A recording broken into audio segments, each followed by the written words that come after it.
our food supply, air quality, water, and almost every other necessity needed to not only survive, but to procreate and prosper.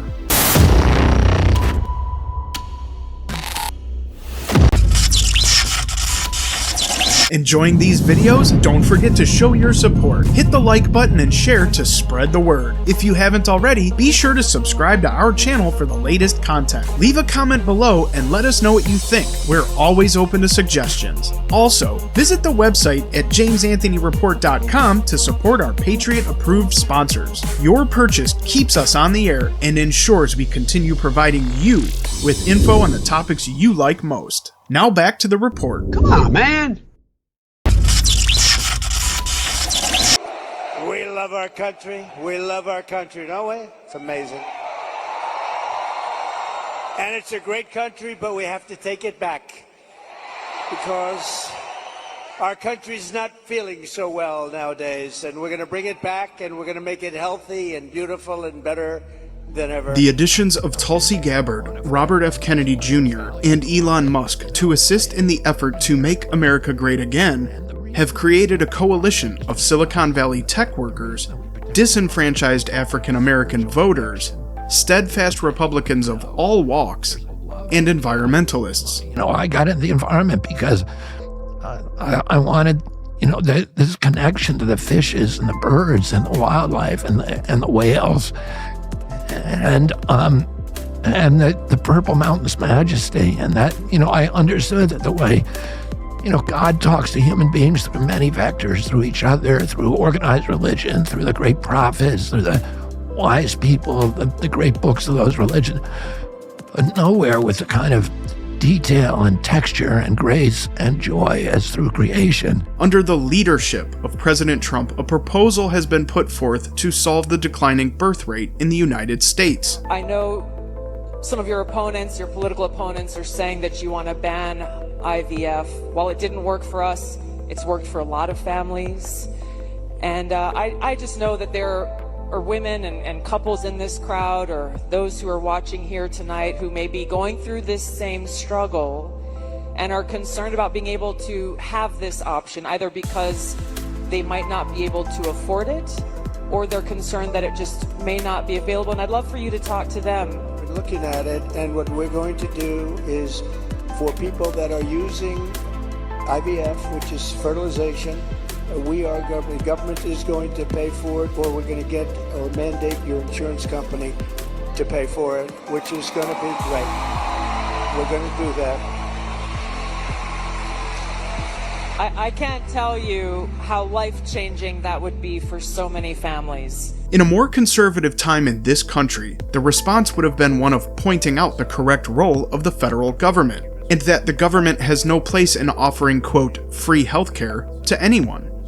Adjusted for inflation, the national debt is actually far more than the $30 trillion the mainstream news would have you believe. But with an out-of-control government with almost no representatives who care about debt spending and the actual future of America, we can't count on the feds to solve an issue they have single-handedly created. It's a shell of what it was years ago, but we're going to bring it back. What we have had now for generations is an assault on our food supply, air quality, water, and almost every other necessity needed to not only survive, but to procreate and prosper. There are chemicals like PCBs, polychlorinated biphenyl, atrazine, which can turn male frogs into females and produce fertile eggs.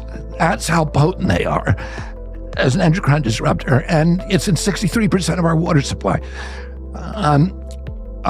PCBs, which I've been fighting since the day I became an environmental lawyer and getting them out of the Hudson. The Trump policy in this regard may be to further kick this can down the road for future generations to solve under a third world-like inflation.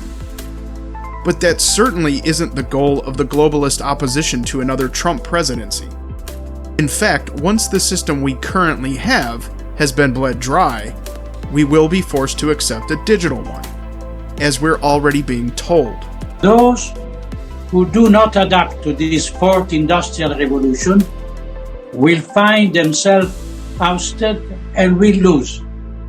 they will lose everything, including their freedom. The choice this November may also not be about personal responsibility anymore. This report has a wonderful sponsor in Primal Life Organics linked in the description of every report we bring, and we encourage you to do your part to stay healthy and free of harmful chemicals best you can. In the very least, go to the site linked below and compare and contrast ingredients with the name brand items you already have in the house. You won't be disappointed. Thank you. USA. But the choice this November is about deciding on a more patriotic generation of future Americans armed with the truth, instead of one that believes in killing us off and enslaving the rest. We invest in clean energy and electric vehicles and reduce population. More of our children can breathe clean air and drink clean water. This is James Anthony. When we destroy nature, we degrade our own ability to experience the divine. Reporting. We get nature enriches us economically and spiritually and culturally and historically. It connects us to those 10,000 generations of human beings that were here before there were laptops. And it connects us to the most important spiritual lesson. All of the organized religions that we know of today, the central revelation of every one of those religions always occurred in the wilderness. Moses had to go into the wilderness to listen to hear God's voice and see the burning bush. He had to go to the wilderness of Mount Sinai to get the commandments. Muhammad who was a city boy from Mecca, had to go to the wilderness of Mount Hera on a camping trip with his kids and wrestle the angel Gabriel in the middle of the night and have the first stanzas of the surahs of the Quran squeezed from him. Buddha had to go into the wilderness to sit under and wander for years, and then sit under the Bodhigaya tree to get his first revelation of nirvana.